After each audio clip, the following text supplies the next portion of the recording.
welcome to episode 8 of the Dr. Stephen Greer podcast. Dr. Greer, it's great to be with you today. Great seeing you. I understand. Thanks, Michael. Thank you. I understand you want to kick it off with an update. Mm-hmm. Yeah, there's a great deal that's happened in the last week or 5 days. We are progressing rapidly with a law enforcement effort at a very high level. I've been asked I can speak to this to inform the public and make an appeal for more evidence and whistleblowers, but I cannot go into the details of the operation. These are folks I've been working with for a couple years. There is now a great momentum that has picked up in the last couple of months, and it's quite a development. So what I want to say is that we have handed over a few dozen whistleblowers that have come to and through us over the last couple of years. This has resulted in significant leads and the expansion through their own investigation of many other assets, confirming both the conspiracy, the criminal activity, wet works murders, and things of this sort related to UAP operations and cover-up. We're at the point now where there's a clear mandate to move this forward fairly quickly in the coming months. And I want to be very careful in explaining this to people. It may sound a little technical, but I want everyone to hear it. And then I want you to spread this all over the internet, particularly if you are in a network of people who have been military, JSOC, special forces, corporate, aerospace, or others, government agencies that might have had anything to do with this issue over the last 70 years, 65 years. Why do I put that date on it? It was in the late 1950s that we can establish that the operations dealing with UFOs were separated from the control of the executive, the president of the United States, and also from key oversight in the Congress. Because of that, any activity from that point on can be prosecuted, because when it's an ongoing conspiracy, there is no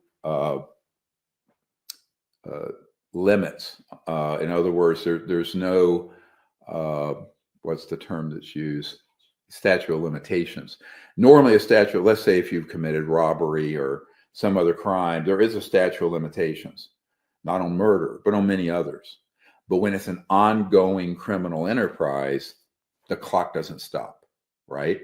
For that reason, anybody with information or who was involved 60 years ago, maybe they're in their 80s, can come forward. And if they have material, documents, videos, photographs, physical, all of it can be protected, and the people can be now fully immunized, but it's conditional. So let me be very, very clear on this. Your immunization, where you can never be prosecuted for any of this, is contingent on full disclosure of all information you possess and recall.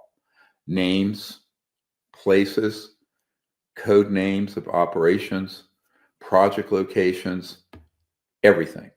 Anything withheld will terminate your immunity agreement. So I want to be very clear on this. It means that you can't tell a half-truth. You can't withhold information. But if you're honest and come forward with integrity, you'll be completely protected. Now that is operational, and I encourage people, if we're ever going to unravel this and solve this problem for our nation and for the world, now's the time to do it. There's a window. Obviously, it's dangerous. There have been a number of threats and problems that have occurred around what we're doing. There has been loss of life over the last couple of years. Everybody knows what we've gone through and I've gone through, but now is the time to move with alacrity and clarity. So I'm putting this call out for people to come forward, and it doesn't matter whether you're currently involved, at a lower level or a higher level, or whether you were involved back decades ago, it's all covered and you need to come forward. Now, here's the flip side of that.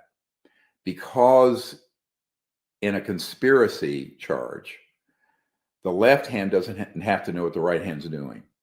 So let's say you were a special forces operator at facility X, right? And if you go to our briefing document and our archive, you'll see we have almost 160 sites where these operations have been ongoing that we know about.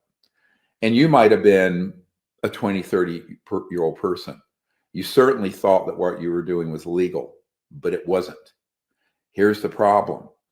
Because you were embedded unknowingly in an operation like that, technically you're liable.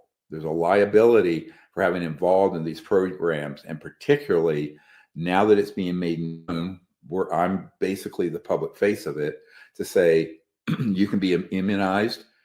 You're covered for anything that may have happened or that you saw happen that you didn't report, and your slate is wiped clean.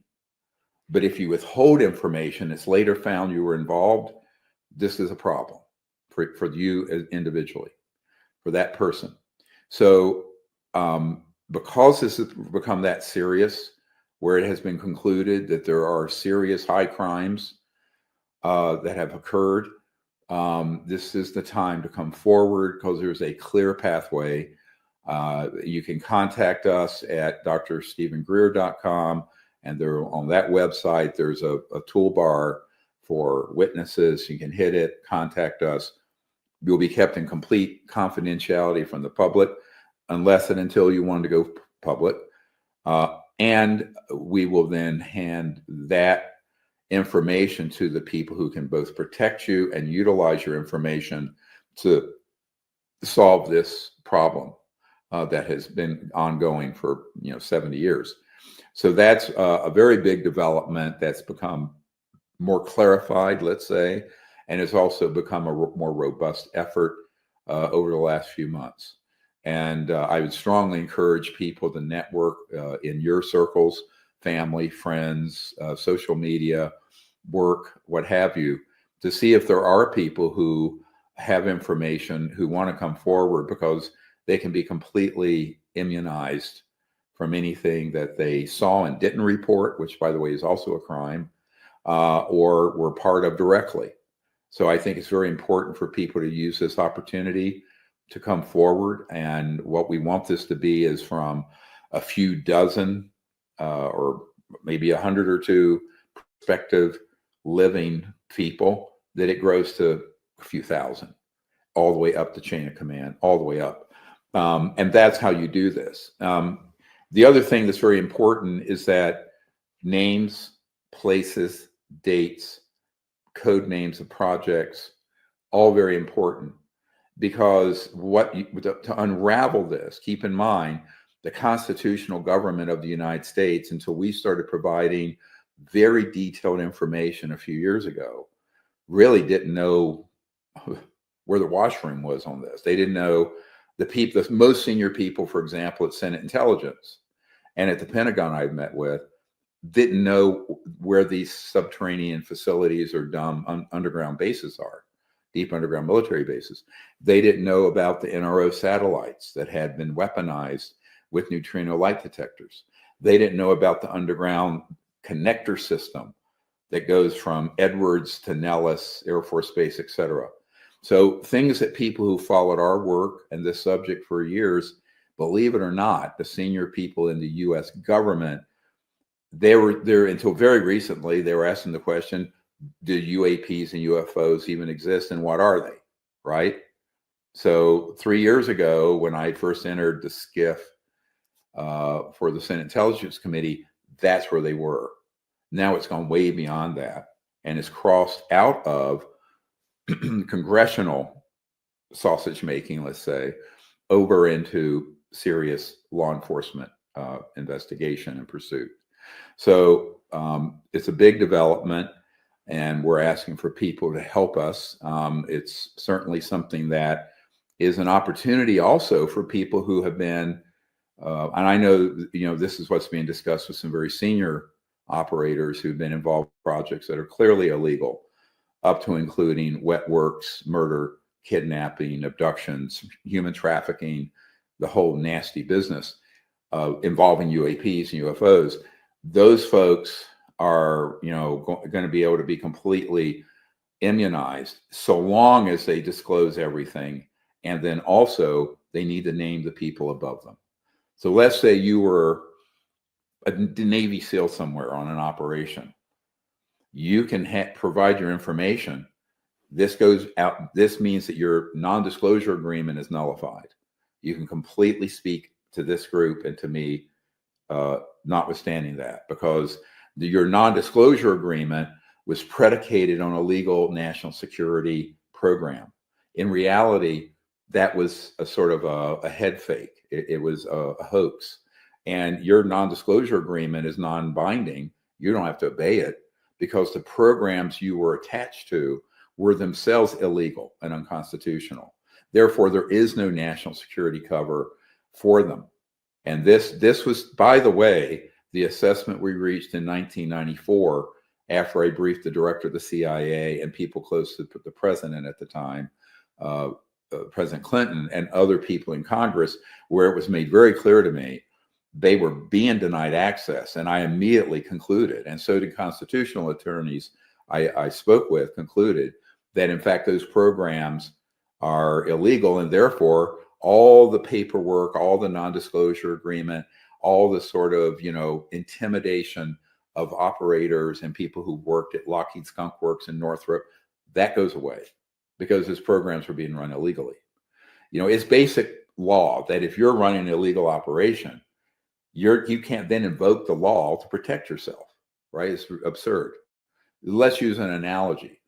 Let's say you're, part of a mafia family and you're running a whole bunch of businesses and shell corporations doing criminal activity.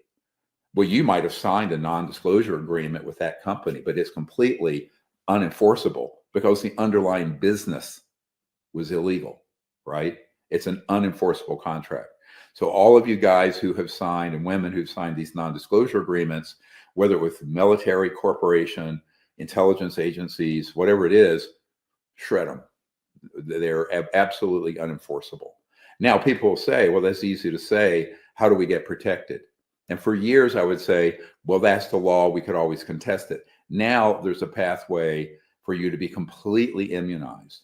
And in doing so, it also protects your pension, your retirement, if you're on and by the way, there have been a number of government and military, both civilian and military, who have said, I signed a 80-year non-disclosure agreement, and it clearly states that if I go outside that, I lose all my pensions and I'll be penniless. I'll be homeless on the street because I'm 70 years old or whatever.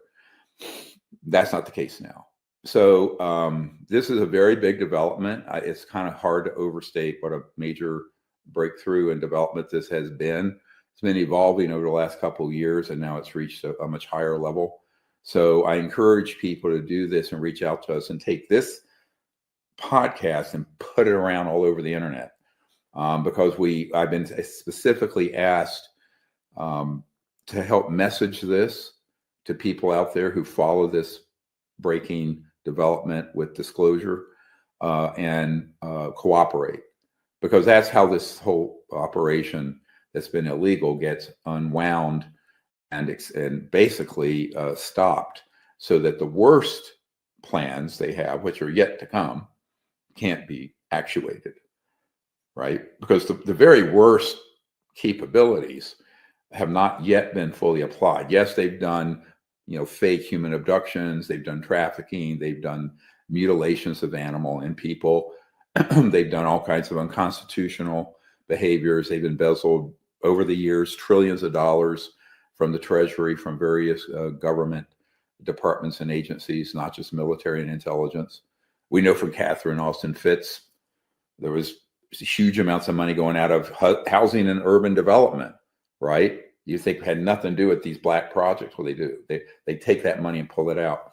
So but the worst is the capabilities of what the final card is that they're planning to play.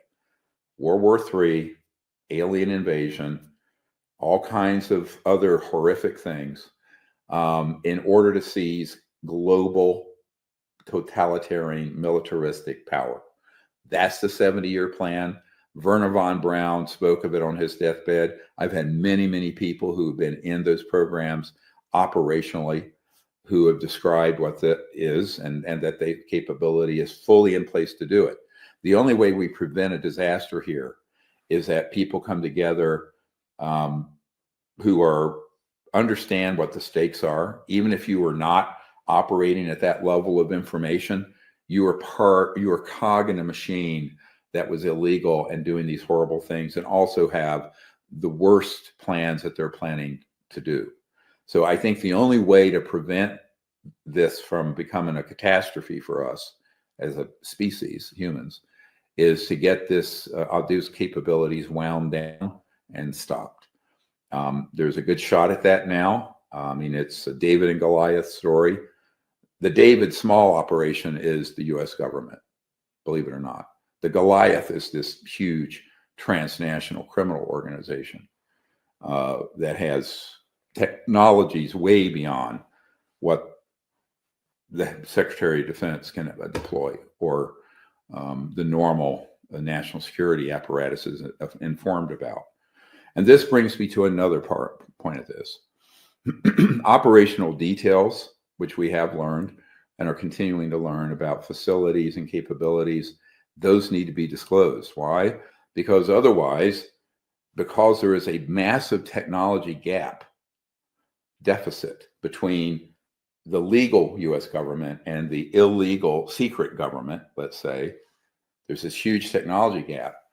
The only way to close that, first of all, it has to be known, which is we're working on informing key people of that.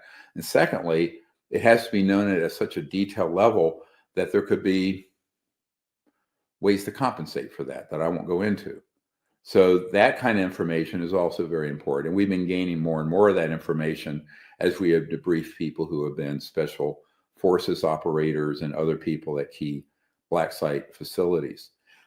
So all of that kind of information, someone may think that the sliver, because I know what the nature of compartmentalization is, and no one's got a huge picture, right? If they were an operator or in a lab or at a facility, you were working on a very narrow scope, right? And you were not even allowed to talk to people in the cubicle next to you. It's compartmented, highly compartmented. But our job is to then take all those pieces, I call this the disclosure mosaic I've spoken about before, and try to put together as complete a picture of not only what's going on, but where it's going on, who's doing it, what technologies they have, what are the locations specifically of operations, both corporate and governmental, that are doing these things. And I think not just here, but abroad. Because eventually this can certainly go OCONUS, outside continental United States. That is the plan. It's already being looked at. And it's one reason why I've been having meetings with people in over the years in Australia and Great Britain and the European Union, because this is not something restricted only to the United States. Primary focus right now is U.S. operations, but that is not going to be limited to that. So if you have information about operations in South America or Japan or Korea, Europe, anywhere in the world, that's important, because I can tell you that has been what's been authorized, is that to go both CONUS and OCONUS. Continental United States and outside continental United States is CONUS and OCONUS. And that it makes sense, because what I advised is, you could get things under control in CONUS, and the whole rest of the world is now still, completely out of control with these sort of assets, technologies, basis of operation, et cetera, and so on.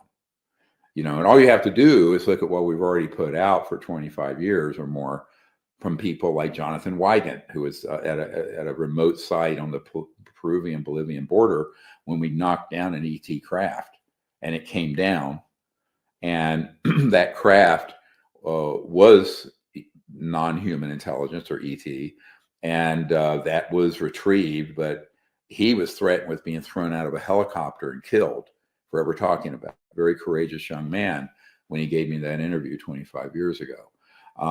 And so that is the sort of information that's important, because there's a specific operation in a specific location.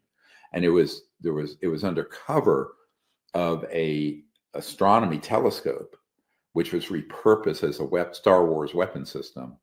And they knocked down this ET craft, and the personnel there were all US, but it was in South America. So this is why we know these operations are not restricted to, and that's just one example of many, many, many we have. And that's why these operations are global. And this is why the OCONUS, the outside continental United States part, is important. That's why we also need whistleblowers, witnesses, people who are involved with or saw, whether it was inadvertent or they were embedded in the operation. Those folks need to come forward. I will say that going down the road, not coming forward and cooperating with this, excuse me, is a liability for people keeping that secret. Most people view keeping the secret keeps them safe. I would argue at this point, keeping that secret is perilous, because you're on the wrong side of the law on something that's now picked up steam and at an official level, although very clandestine. And I think that people need to come forward, because they can be protected and immunized, and they can help the world and the nation. But, doing nothing is actually going to be riskier than doing something right now, in my opinion. In fact, it's not my opinion. I know that to be the case. So I would say that before people start getting named by other whistleblowers, it would behoove them to come forward. That would be the smart way. Unless you're just a complete totalitarian fascist and a hardliner, and you don't want to, but that's at your own risk. But I think, frankly, 99% literally of everyone I have ever met with involved in these programs have been patriotic. They were doing their job. They were working for a corporation with national security clearances, or an intelligence agency, or the military. And they didn't know at the highest level that all those operations were being run by a criminal entity, a transnational criminal organization that has engaged in all kinds of horrific and illegal operations. So, but ignorance of that is not protective, because in a conspiracy, again, as I mentioned, we're not talking conspiracy theories and internet rubbish. We're talking like a RICO, racketeering influence corrupt organization. That bill was put into place really to round up things like the mafia and organized crime. But what has now become clear is that this is a very large organized criminal activity that's in both the corporate and private and governmental sectors here and abroad. That is, of course, what I've been saying for 35 years or 30 years.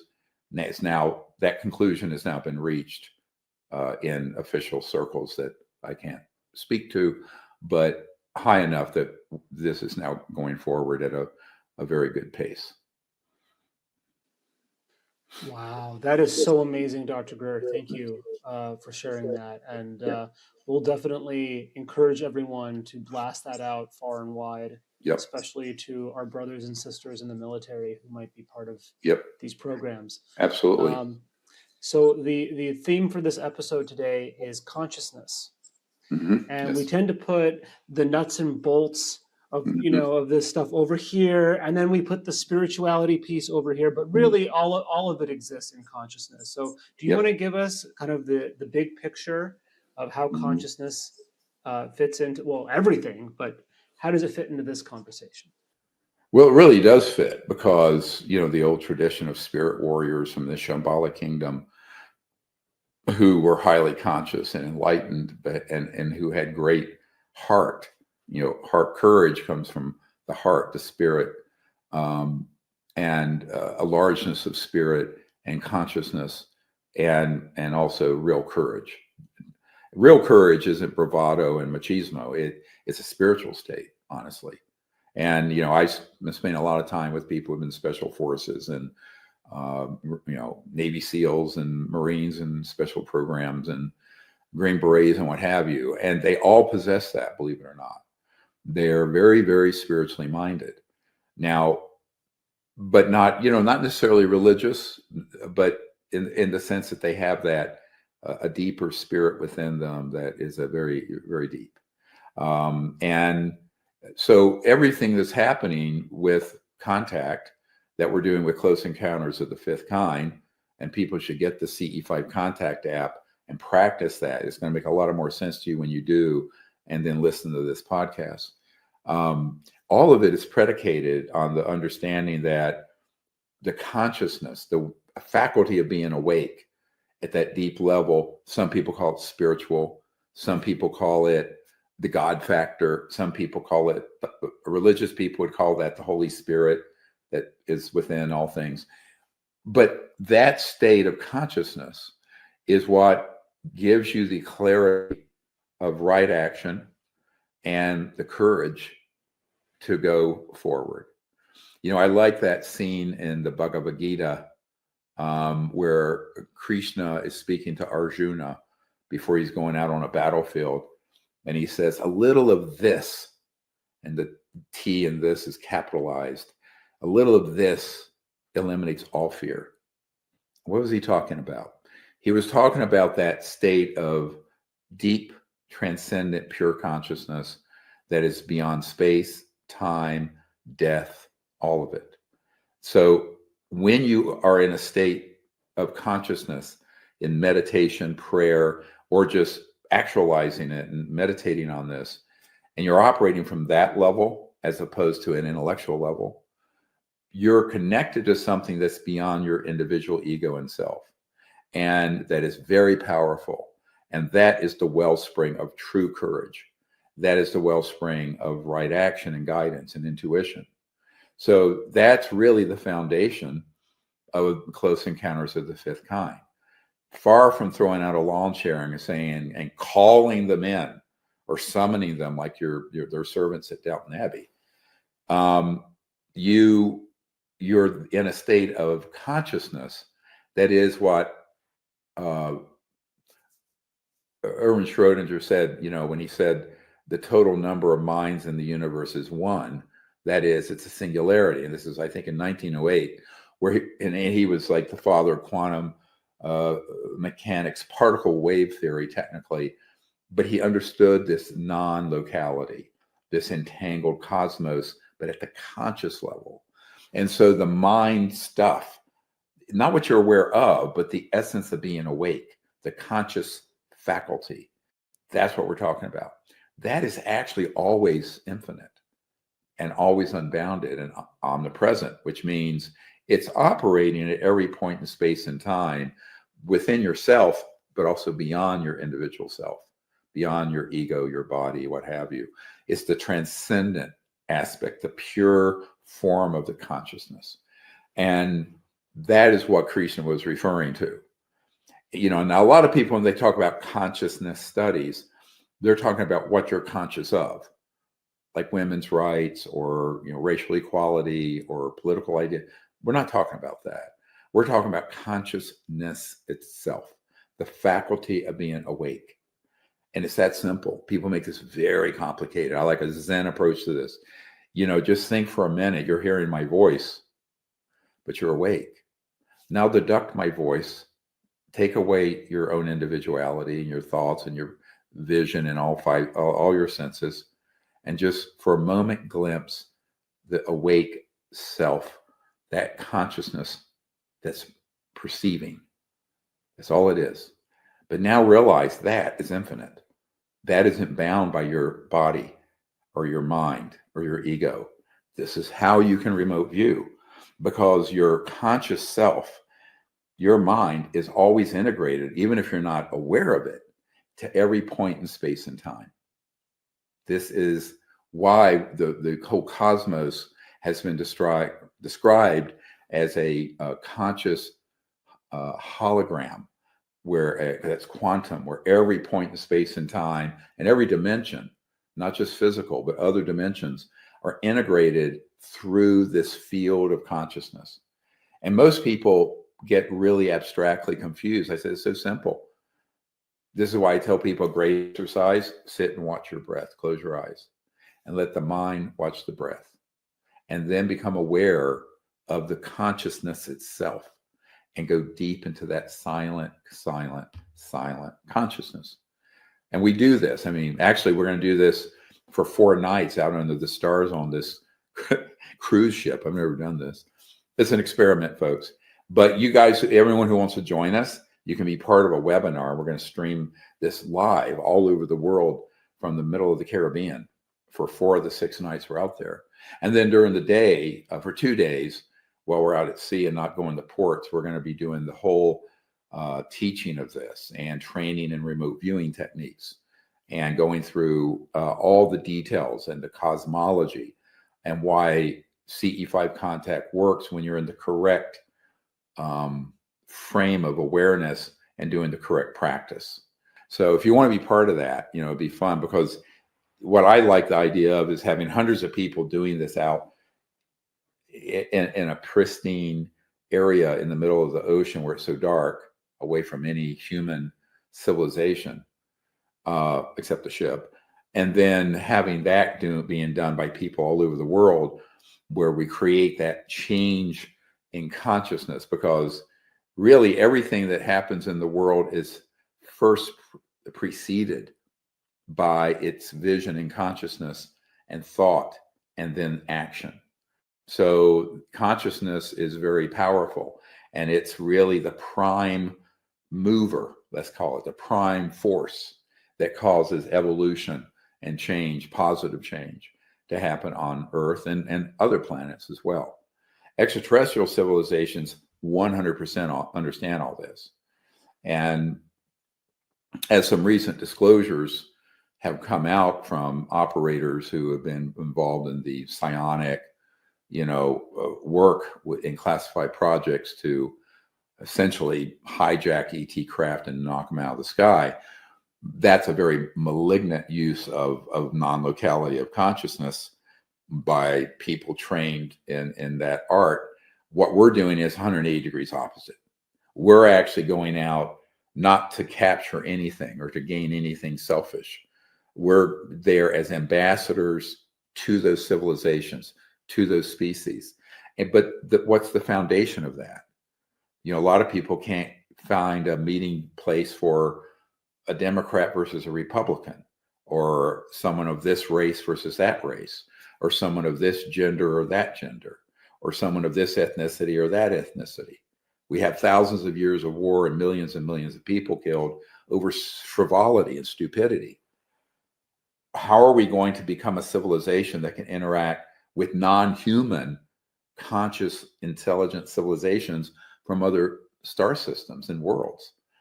The only way to get there, my friends, is to understand consciousness in its pure universal form, in its transcendent form that goes beyond the human. So it's transhuman, let's say. So it goes beyond just your human identity. But I always tell people, uniting the world around that we're all human would have been a great idea around World War I, right? But we blew through that over 100 years ago. Now, because of our proliferation of weapons of mass destruction, nuclear weapons, developing reverse engineered technologies to target ET craft, downing them, killing their personnel. Some of them are still living underground, trapped as prisoners, which people who are special forces call them refugees. Not quite, hardly refugees. They're prisoners of this horrific operation. And how are we going to go from this state of the world to the only way the world can survive? It is at its root a deeply spiritual consciousness realization. And I say spiritual as opposed to technically religious, because while within all religion is this teaching about spirituality, unfortunately, the outer form of religion becomes a cause of endless wars and conflict. If you doubt it, turn on your TV and see what's going on in the Middle East. And that's been going on for thousands of years. There's no end in that. unless humans go beyond their identities that are ethnic and even beyond their identity as a human and find the universal. What is that spark? What is that golden thread that weaves all intelligent life, in fact, all of the cosmos together, whether it be, intelligent life or not?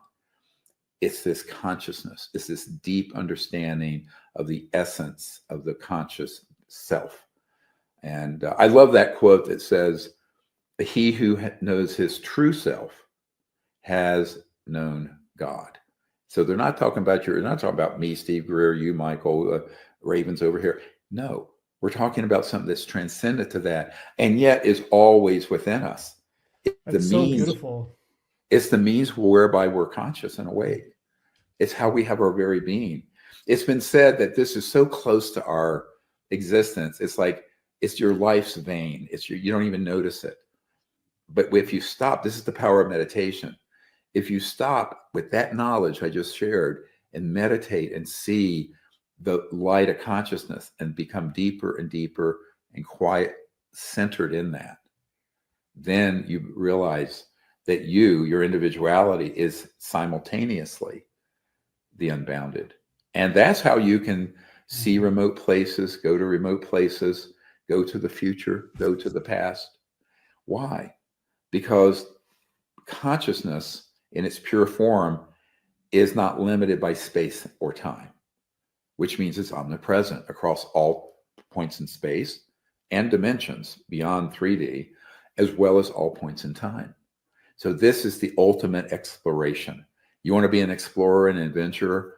Master your own consciousness.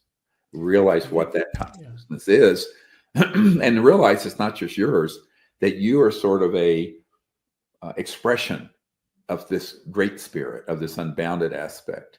But when you connect to that, which is not hard to do, people make it difficult. It's not hard to do. And once you learn that, you can be driving down the road and do it, and you see where the speed traps are with the highway patrol. I do this a lot. Haven't had a ticket in 50 years. Anyway, but and if you've driven with me, it's not because I'm always going slowly. But anyway, it's one thing to understand this stuff intellectually, which we need to. Yes. It's another thing to actually experience it. And for years, I held the opinion that we're all connected through consciousness, et cetera. But I actually didn't really experience it until I committed to a meditative practice. And the difference between the two, between understanding and experience, it's like reading about sex versus actually having sex. Right. And that's always the example that I use, because it's visceral and people can understand how vast a difference that is. Oh, huge. So what is, there's so many different meditation techniques. Pardon? How tantric of you. Exactly, right? So there's so many meditation techniques out there. There's a mantra, there's following your breath, there's visualization, there's chanting. What is the best way to experience what you're talking about? The best way is to first understand it, right? So knowledge is the greatest purifier. If you don't know what it is you're going to pursue, you're going to be just chaotically pursuing things that aren't going to be effective. That's step one. And most people skip over that and go straight to the forms of meditation. No, you have to understand what is the objective of meditation. And I liken this here. The analogy I use is that at the center of all of existence, life, space, time, matter, everything is this pure, unbounded field of conscious being. And let's say on Earth, we have 8 billion souls, 8 billion people. There's a spoke for each one of us into that unboundedness that's within us. It's folded within us. But I think each of those spokes are a little different. So I think the problem where you get into chauvinism and the beginning of ignorance is when someone has their technique and bombastically says, one size fits all, and therefore everyone has to do it. This is the beginning of a cult, right? So unfortunately, whether it's organizations, meditation groups, religions, Most of them start out with someone who understood this, and then lesser lights, I hate to say it, take it and turn it into a series of enforced rituals that everyone has to do identically the same, right? So that is a principle I'm trying to get across. Now, within that, there are techniques and approaches that have been used for thousands of years amongst humans that have a certain efficaciousness. They work, and they're tried and true. But I always say you make them your own. So I teach both a type of Zen Buddhist breathing meditation, a mantra meditation, visualization and remote viewing. And we do sometimes some kinds of chanting or musical things. Now, I would say to people, what I will share what I know has worked with lots of people. That's what we're going to do on the ship, April 6th to 12th. It's what's some of this, a couple of these techniques are in the CE5 contact app you can get for your phone. There's some long meditations in there. But then I tell people, don't do just exactly what I'm doing. Make it your own. So customize it and make it something that works for you. I remember teaching a woman meditation who was a medical doctor back in the early 90s in Los Angeles, who was part of an early CE5 team. And she was internal medicine. And she learned meditation, but then what she found she was a harp player, harpist, part-time, but very good. And the tones of the chords that she would hit with her mind would put her into this higher state of consciousness. And she could remote view, and she would have all these amazing experiences. And it was playing the harp, but it wasn't just technically playing the harp. It was conscious playing of the harp, right? I know people who have been athletes. Like when I would do very long mountain bike rides, which since I was almost killed 16 months ago on a mountain bike, I'm not on those now. I think my family would kill me if I got back on one. But I would be in this state, going up these long 12-mile grades up in the mountains, and I would get into this rhythm, and I would be doing sort of a meditation with the breathing and the exercise, and I would have these amazing experiences. So I know athletes who have done this as well. So if there are 8 Is this billion the runner's high that I've heard yes, about? it's a bit of the runner's high combined with being aware of the consciousness, at the same time. Now, of course, I had my eyes open. But even as a young child, I would practice walking on the beach at night with my eyes closed, meditating and sensing and seeing where anything would be. Even before I died. I had my near-death experience when I was 17, but this was even before that. I guess I was a strange child that way, but never walked off a cliff. But so there are all kinds of things you can do. And what I tell people, every moment of every day is an opportunity to engage the conscious mind, even if you're working, and connect to that while you're doing your task. And this grows as you begin to sit in meditation quietly and become familiar with the pathway from locality, your own ego and individual consciousness, to this quiet, deep, expanded state that is universal. But the more you travel that path regularly, and I think it should be done a 3 times a day regularly, the more you do it in terms of you are creatures of habit, the mind and the consciousness gets entrained, and it becomes easier and easier. I liken this to like if you're the first time you're driving to some place that you've never been to, and there are a whole bunch of turns and this and that. It seems like it takes forever, and it's you might miss the turns. And then the second time it's easier. The 100th time you do it, you're not even thinking. It's almost automaticity. You sort of automatically can get there. So let's use that as an analogy for conscious meditation practice. If you do it regularly and frequently and daily, then over a period of time, it opens an automaticity, a sort of automatic connection to that state that you can then begin to access even while you're awake, sleeping, driving, working, in all settings. So it's present. And if you need to, it becomes unpresent. That mindfulness you can bring to mind without going into the meditative state. But that's a process. It's an evolutionary process. So I think that and people say, oh, how long does that take? It can take you one time or your whole lifetime. Everyone's different. The other guidance I give on this is, that's the old saying, as ye have faith, so shall your powers and blessings be. And by faith here, I'm not referring to a blind belief in something unproven. I'm talking about this affirmative thought that you can do it. You believe you can do it. Now, I believe this is the crux of most people's failure in meditation. They think that, well, I can do it, or so-and-so can do it, or Guru X can do it, but they can't, right? And they diminish themselves because we're taught that by having sort of the idolatry of spiritual leaders. I'm not saying spiritual leaders shouldn't have respect.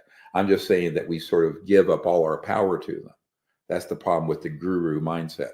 So what you really need to realize is that whether it was very enlightened masters or Christ, whoever, they all said, whatever state I have attained, so shall you. You can too.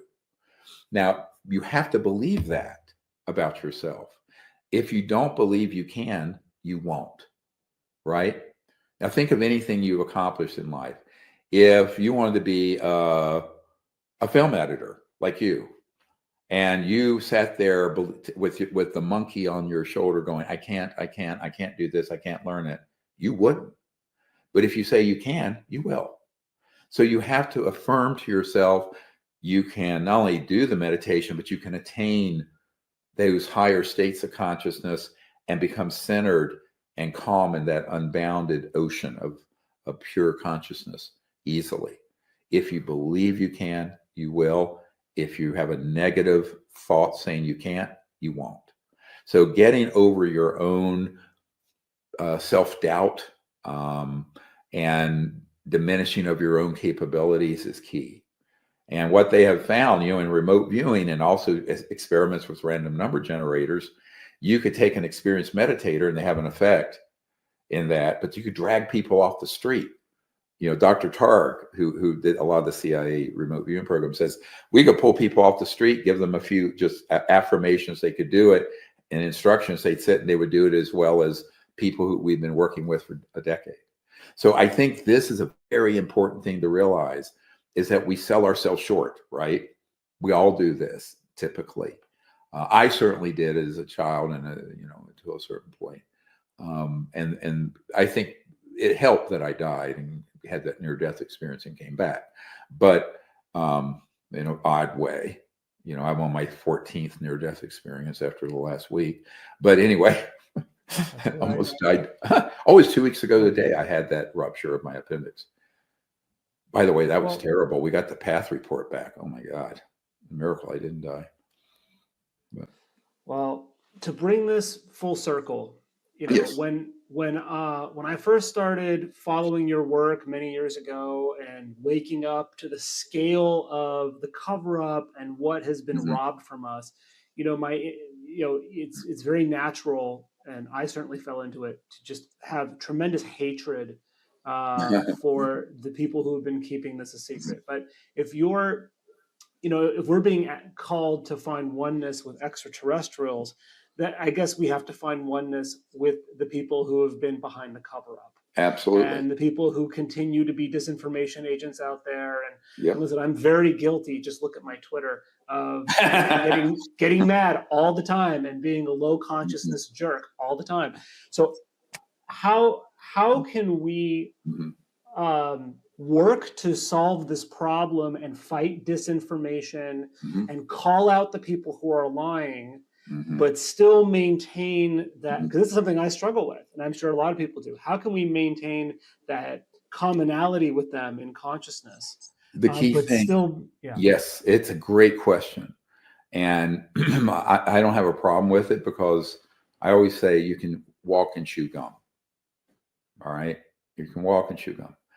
So what's the walking part? You can be in this state of consciousness and be doing it for the right reasons for the earth, the future of humanity, etc., and be a warrior standing up to wrong action, evildoers, liars, misinformation, disinformation operatives. But it doesn't mean that you're not connecting that. Or I was asked this recently on a podcast. I have no hate for the disinformation people out there, and people even who have done terrible things to me and people on my team. Because but I will resist them. I will speak truth to power. But that also comes from higher consciousness. But when the day is done, the key thing is they at a deep level, you can be forgiving. You don't forget, you forgive. Now, a lot of this was sort of formative in my childhood. I was neglected and abused and starved. But by the time I became a teenager, I had my own apartment in high school. And then I learned to forgive my parents, both of them, and to help them. Now, I have siblings who held on to that hatred and whatnot to this day. But it's actually very liberating to forgive. So, to me, one of the great things is it's not hard to love. It's much harder to forgive those who have wronged you or the world or what have you. Now, forgiving them doesn't mean giving them a pass to continue destroying the planet, right? So it's a balance. But ultimately, and this is why I use this term spirit warrior, you're doing this for the benefit of the world and the future, and you can be strong against those who are taking the world, over a cliff. But it doesn't mean that you have to hate them. It doesn't mean you have to not have the capacity to forgive them. And this actually translates into policy. So let's put a button, a alpha and omega beginning and end here for this podcast. One of the things I recommended, and it's very funny to go through our archive and look at my recommendations to the Clinton administration in 94, 5, 6. They haven't changed in 30 years. And it's not that I'm not capable of any sort of, evolution of thought. But even then, I said, an eye for an eye will leave the whole world blind here. This is why the bill that got killed in December of 23, that came out of the Senate Intelligence Committee unanimously, and then the Senate overwhelmingly, but was killed in the House, had a safe harbor amnesty, let's call it forgiveness, part of it. That's what we're offering now. It's, in a sense, everything you've done you can be immunized, and it can be forgiven, like from a policy, legal, prosecution point of view, but you've got to come clean. You've got to get on the right side of this. You have to disclose everything. But within that is, in a sense, an act of forgiveness, because, if your view is you just go after people aggressively and you don't give them an exit ramp, and particularly in this situation where they're holding fierce technologies that are way advanced to anything that the president can currently deploy, or the Secretary of Defense, or whoever, it's not wise to take this to the point of mutual assured destruction. The wise path would be, here's an exit ramp, right? And take it, for God's sakes. It's being offered. But that, in a sense, is an act of, let's call it policy forgiveness. It's a legal forgiveness, right? Pardon. The word pardon is used. It's not a presidential pardon, but this is done, by the way, in prosecutions all the time, where, people who cooperate to help right a terrible wrong are pardoned or given immunity, or forgiven, if you want to use that term, for whatever they've done, so long as they fully cooperate. So fully. Now, and that's the requirement. So in a way, that is something that has always been part of what we've recommended for two reasons. One is, nothing is going to be good is going to come out of just, trying to do a scorched earth policy, number one. Number two, many of the people who got trapped in that system were innocent when they started, right? and then got pulled in to increasingly rogue and criminal operations. And by the time they realized they were in there, they were already had, and they knew that they could be, blackmailed to stay on that path. That's currently the case of a number of very senior operations with corporate and intelligence. So I know personally about. They can blackmail them. They have them. So here's what we do. Okay, oh, that person, they have this on that person. They have this dirt. Wipe it clean. Immunity, forgiveness. Now they cooperate, right? Now there are people who don't agree with that. They really want to get a pound of flesh out of some folks. And look, there is a place for justice, and there is a place for that, and even retribution. But you got to be careful with this, because you're not like just taking on a bunch of buffoons in the Nuremberg trials, right? You're taking on folks who have technologies reverse engineered from interstellar vehicles that are thousands of years very advanced. And there's no point burning down the whole barn to get rid of these rats, right? So we have to be wise about this. And this is what I've been recommending for 30 plus years. So I think now it's actually being put into place. What's exciting is that it literally is being put into place right as we're speaking, which I think is very good. I hope it leads to the outcome we all are hoping and praying for.